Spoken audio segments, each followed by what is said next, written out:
Today is a solo episode, and it's been a while since we've hung out, just you and I, so I'm excited about it. And we are talking about a topic that I am incredibly, incredibly passionate about, and it is subclinical hypothyroidism. Doesn't sound interesting? Y'all, bear with me because this episode is going to blow your mind. Let's talk first about what subclinical hypothyroidism even is and why I feel so strongly about it. So, the definition of subclinical hypothyroidism is an elevated TSH with a normal T4, okay? So think of that as your body is working harder to produce hormones, but you're still able to make adequate amounts of your inactive thyroid hormone. And the reason this is a big deal right now is because this is a lot of the occurrences where people go in and you get labs drawn and you have all these thyroid symptoms and your clinician says, you've got this mild thing going on, but it's not bad enough to treat. Let's wait. We'll recheck it again next year. And you leave, usually pretty disheartened, usually pretty frustrated because you feel horrible, but no one wants to do anything about it. And not only does that compromise your quality of life, it compromises so much more. Today, we're going to talk about what else happens in the case of subclinical hypothyroidism, what medicine says about it, as well as my approach. So for the last several years, I really noticed it starting in about 2018, 2019, medicine has begun to more and more further stratify people with all these different ways, whether it's age, whether it's labs, whether it's continent, whatever it is, and say that we should not treat them, that we should delay treatment. And this really started in the world of subclinical hypothyroidism with two main studies. Ride this out with me, y'all, because it's fascinating and you won't honestly hear this anywhere else. In 2004 and in 2019, two different studies were published that completely transformed thyroid care in America, and I think because of that, worldwide. What they found in these studies and how they were structured is they took a bunch of people on medication, on levothyroxine, and determined if their quality of life scores improved, if their symptoms reduced with treatment. And what these studies determined was, look, people are really not getting better with treatment in all these different ways until they're severe. So until their TSH is over 10, nothing really changes in these quality of life scores. So let's not treat them with subclinical hypothyroidism, where their T4 is okay, but their TSH is elevated until their TSH is above 10. And so that is starting to spread in the traditional medical sector. And a lot of clinicians are now not treating people with subclinical hypothyroidism until their TSH is over 10. Some studies, y'all, advocate for holding treatment until TSH is over 20.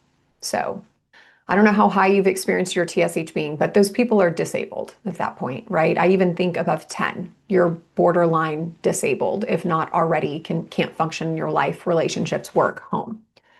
Well, there's a key flaw in the study design and the interpretation of this data. I'm going to give you a moment to think about what that might be.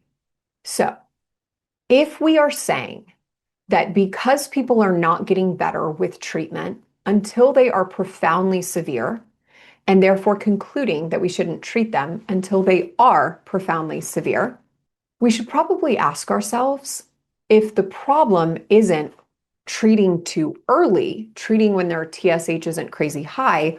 What if the problem is that the medication doesn't work for any percentage of people? But both of these studies that literally shifted the paradigm in thyroid started with the assumption that levothyroxine works, and therefore when people take it, they should get symptomatic improvement.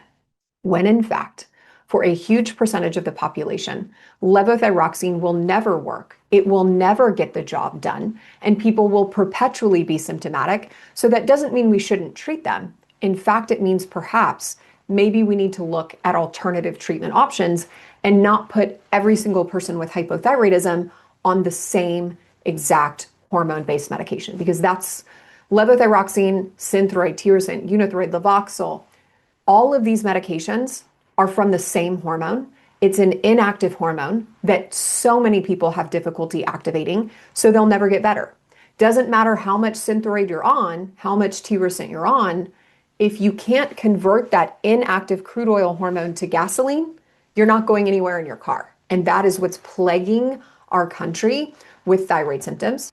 And it's a shame because even the most recent study, the one from 2019, has been cited over 350 times in other studies, meaning it's presumed to be valid. We are basing clinical paradigms, medical paradigms on these two studies that are, in my opinion, completely invalid. So, long story short, my view of subclinical hypothyroidism is that it's hypothyroidism. It's overt hypothyroidism. It should be treated way earlier than a TSH of 10, in my opinion. If your TSH is over 2, you need treatment because you're symptomatic. But I want to go deeper than that in this conversation. I want to talk to you about long-term health outcomes that are associated in research with subclinical hypothyroidism and let you see for yourself, is it overt or is it truly subclinical and shouldn't be addressed?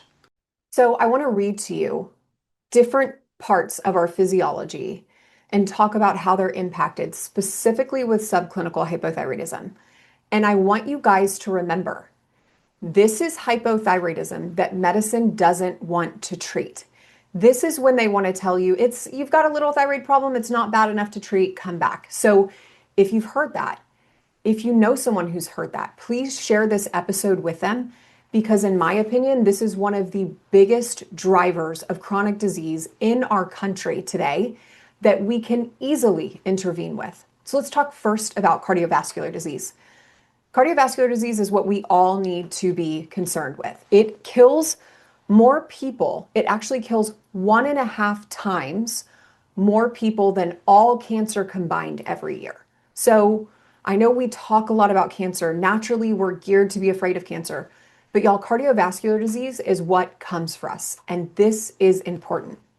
So a study in JAMA in 2010 with over 55,000 patients determined that people with subclinical hypothyroidism, or SCH, had a 68% higher risk of heart attack. 68%.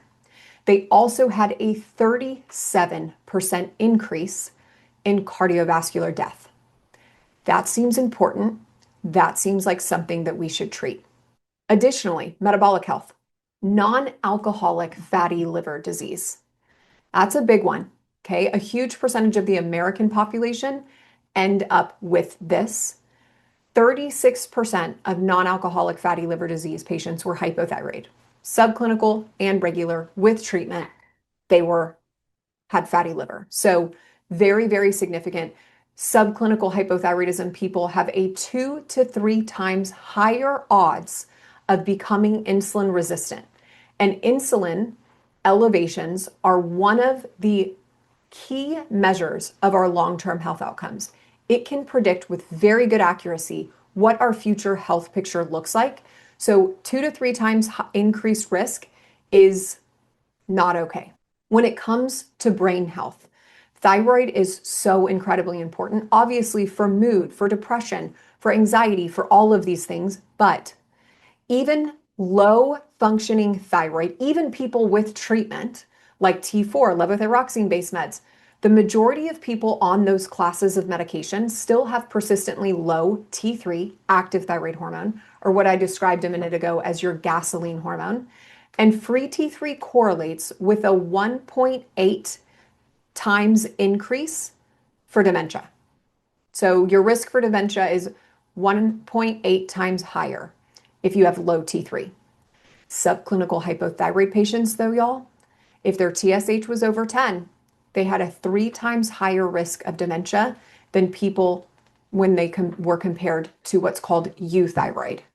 Let's talk about some other important health outcomes when it comes to frailty, bone health, etc. So SCH or subclinical people were found to have a 1.3 times higher risk of osteoporosis as compared to euthyroid women over 50. Both were women over 50.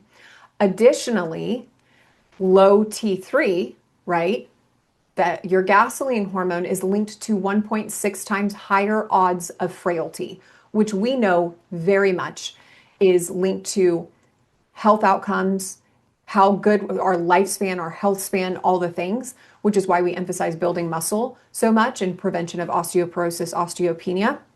And then, there's the concept of the human cost of ignoring subclinical hypothyroidism. I mean, why are we doing that? Thyroid hormones, thyroid medications are cheap, labs are readily available, it's safe, it's effective.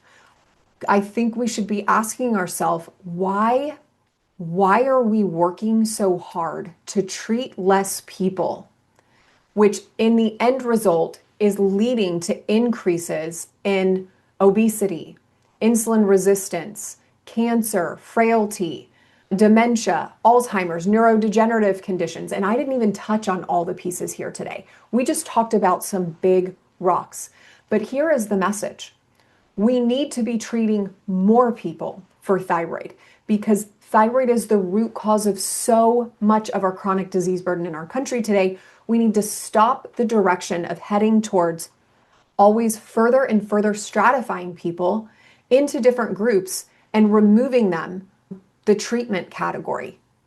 If you're elderly, if you're overweight, whatever it is, we need to be treating every single person with subclinical hypothyroidism if we know that even mild thyroid dysfunction in the realm of subclinical hypothyroidism increases your chance of heart disease by 68% and your chance of dying of a heart attack by 37%, then those are good implications to tell us clearly, let's not wait. So then is the cost of the human experience, right? I was 27 when my life was completely derailed, most recently with my thyroid condition, and I was spending 16 hours a day in bed. I would easily be on disability by now. I would have missed out on all, if I could have still gotten pregnant, I would have missed out on the joys of motherhood, of being able to not just survive to raise my children, but actually take joy, spend time with them, do things, go outside. And I think so many mothers right now are robbed of that sacred opportunity that doesn't really come back later. We can't go back to those early years that happen to coincide when so many women are struggling deeply in the throes of hypothyroidism. So we also don't want long-term health outcomes of diabetes, high cholesterol, all of these things, if we can simply fix the thyroid. When I was 27 too, I had high cholesterol. The doctor wouldn't change my thyroid medication from Synthroid or adjust it, but they would put me on Lipitor.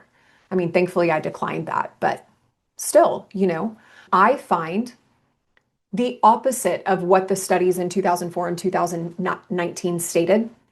I find, look, if someone's TSH is over 1.8, they improve with treatment. Now, we only use combination treatment. We only use T4 with T3 or T3 alone, etc. So people always get some form of active thyroid hormone, but our success rate is absolutely different than the studies show. Our people do feel better. Their quality of life measures significantly improve. Their life completely changes. So again, that points to the fact that it's not that we shouldn't treat people until their TSH is over 10. We need to be asking the hard question is levothyroxine working? Should it actually be the standard of care? Because I think until we rethink that, until we start to look at people as individuals that need individualized treatment, therapies, medications, doses, approaches, we are going to not only have a country filled with millions of women who are robbed of the joy and quality of their life, we are going to further and further contribute to the long-term health outcomes that, destroy lifespan, health span, but also it is an incredible, incredible economic burden to our country that we could shift in a powerful way and change the trajectory of the health of our nation and the economy of our nation.